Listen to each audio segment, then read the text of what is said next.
La ilahe illallah. La ilahe illallah. Muhammed Resulullah. Muhammed Resulullah. Allahu Ekber kebira. Velhamdülillahi kesira. Velhamdülillahi kesira. İslam ümmeti kabul etmez milleti. Önce Allah'ın kerim kitabı Kur'an-ı Kerim'i yaktılar. Yeraltı ve yerüstü zenginliklerimizi sömürdüler. Yaşadıklarımdan ibret almayan aynı alçak ve küstah dergi 2 gün önce hakaret içeriklerini tekrar yayınladı. Bu bizim için ne büyük bir ızdırap. Tekbir! Tekbir! Bismillahirrahmanirrahim. Allah Resulüne hakaret affedilemez. Peygamberimiz onurumuzdur. Kıymetli basın mensupları, değerli Müslümanlar. Charlie Hebdo denen aşağılık dergi Allah Resulüne hakaretler içeren iğrenç karikatürleri 5 yıl aradan sonra yeniden bir kez daha yayınladı. İslam'a ve Müslümanlara düşmanlıkta en önde giden Fransa Cumhurbaşkanı Macron bu iğrenç karikatürleri bizde fikir özgürlüğü var diyerek sahip çıktı. Fransa bu davranışı ile hem Müslümanlara yönelik psikolojik baskıyı artırmak istiyor hem de fikir özgürlüğünün yanı sıra daha önce pek duyulmayan küfür özgürlüğünü yaymak istiyor. Küfür özgürlüğü kavramı ile Fransa İslam'dan çıkan mürtetleri koruyor, onları medyaya çıkartıyor, onlara kitap yazdırıyor, dininden sırt çevirmiş bir gençlik oluşturmak istiyor. Küfür özgürlüğü kavramını ilk kez Cumhurbaşkanı Macron Beyrut'ta dile getirdi ve ondan sonra Fransa kamuoyunda bu kavram işlendi. İşte küstah Fransa hem İslam'a karşı kamuoyu oluşturmak hem de Müslümanlara baskı kurmak için bu hain, iğrenç planı uyguluyor. Ey Müslümanlar! Ey Allah'ın kulları! Ey Resulullah'ın ümmeti! İşte güya medeni batı Allah'ın nebilerine iftira ve hakareti demokrasi ve küfür özgürlüğü olarak görüyor. Aynı batı beldelerimizi işgal etmek, milyonlarca Müslümanı katletmek, namusları kirletmek, kutsalları yıkmak için demokrasiyi, insan haklarını, özgürlük yalanlarını kullanmıştı ve onların arkasına sığınmıştı. Şimdi size soruyorum ey Müslümanlar, bu kafirler tarafından tezgahlanan kaçıncı alçak plan? Bu İslam ümmetini alçaltmak için hazırlanmış kaçıncı hain plan?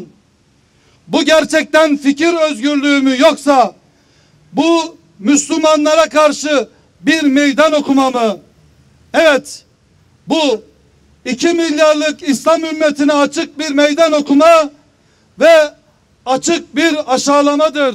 İslam ümmeti kabul etmez zilleti. İslam ümmeti kabul etmez zilleti. İslam ümmeti kabul etmez zilleti. İslam ümmeti kabul etmez zilleti. Ey Müslümanlar! Önce Allah'ın kerim kitabı Kur'an-ı Kerim'i yaktılar. Milyonlarca Müslümanı katlettiler. Beldelerimizi işgal ettiler. Küfür kanunlarını beldelerimizde zorla tatbik ettiler. Yeraltı ve yerüstü zenginliklerimizi sömürdüler.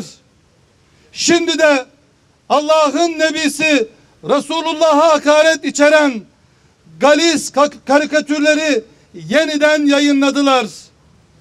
Neredeyse bu tablo tam bir asırdır tatbik ediliyor. İslam beldelerinde icra ediliyor. Bu ne büyük bir acı. Bu bizim için ne büyük bir ızdırap. Tekbir! Allahu Ekber! Tekbir! Allahu Ekber! Tekbir! Allahu Ekber! La ilahe illallah. La ilahe illallah! Muhammed Resulullah. Muhammed Resulullah! Peki ey Müslümanlar, Peygamberimize dil uzatılırken, iftiralar atılırken, Müslümanların başındaki onlarca lider, yönetici ne yapıyor? Şöyle diyorlar: bu saldırı kabul edilemez. Bu karikatürleri kınıyoruz, hatta şiddetle kınıyoruz. Bu ifade özgürlüğünün sınırlarını aşmaktır. Bu ırkçılığı tetikler. Bu düşmanca bir tavırdır. Bu ahlaksızlıktır. Vesair, vesair, vesair açıklamalar, mesajlar.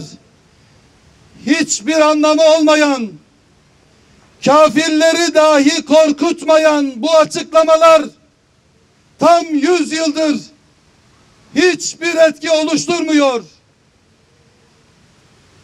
Ne değerlerimize sahip çıkabiliyorlar, ne de bunu yapanlardan hesap sorabiliyorlar. Peki ey Müslümanlar, biz Allah'ın alçak kıldığı kafirlere, zalimlere karşı neden bugün hesap soramıyoruz? Neden Allah'ın kitabına, neden Allah'ın Nebisi sallallahu aleyhi ve selleme sahip çıkamıyoruz? Tekbir! Allahu Ekber! Tekbir! Allahu Ekber! Gaidna lil ebed seyyidna Muhammed. Vaidna fil ebed seyyidna Muhammed! Hesap soramıyoruz. Çünkü bütün Müslümanların beldesindeki yöneticiler batıya meftun olmuş durumdalar.